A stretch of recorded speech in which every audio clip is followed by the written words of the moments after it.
Let's say you're a lieutenant in West LA. 4 of your officers who moonlight for a private security company, while they're on duty, they get an email about a stolen car. Their moonlighting job is something to do with auto theft. And they're told, hey, there's a $1,000 reward for information leading to the recovery of this vehicle. The vehicle gets recovered by one of these officers who's on the clock working for you, but also moonlights sometimes for this other company after hours.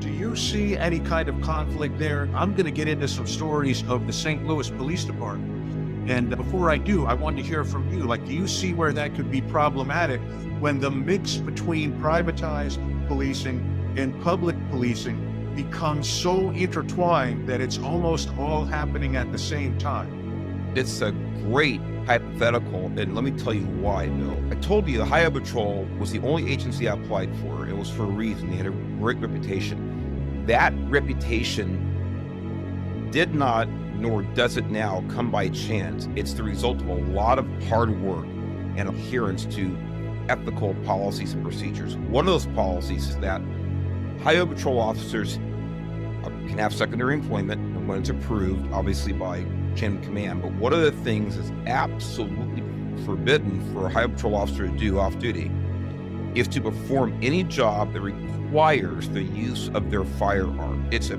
pretty narrow band of agencies that have such strict secondary employment rules. And by the way, there are a number of secondary employment options that are not available to Highway Patrol officers. The reason I tell you about the CHP policy is it goes to exactly what we're talking about mixing the two, your on duty and off duty, your police powers, and what rights you don't have as a private investigator as opposed to a sworn peace officer. This is exactly why the Highway Patrol has such a narrow set of options for secondary employment. Let me give you an example about something you're going to touch on. But when I left the Highway Patrol, I worked in private industry for a financial institution. One of my roles was to contract with private security guard companies across the territories where we had facilities with this financial institution. Well, one of those territories allowed one of those law enforcement agencies in our territory to work in their department uniform with their department vehicle off duty in private security. And I actually went to visit one of our facilities and met with one of the officers who actually was a sergeant. And when I met him, I didn't go to meet him. I was there just during our facility, and he was there working security.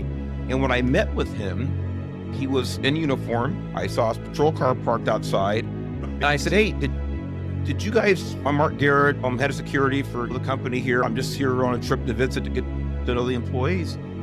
And I said, did we get a call? No. He goes, sir, I'm your security guard. I said, I'm looking at the patch, the city he works for. I knew that we contracted with off-duty officers from your agency. I said, but no, we can work it, and we work it on duty and blah, blah, whatever, in uniform. I was astounded, especially coming from the culture of the Highway Patrol, where even off duty in your plain clothes, you couldn't carry your gun. So this goes to what you're talking about, mixing the two. I think it's a very dangerous thing. You can open a whole can of worms. That's my perspective on it.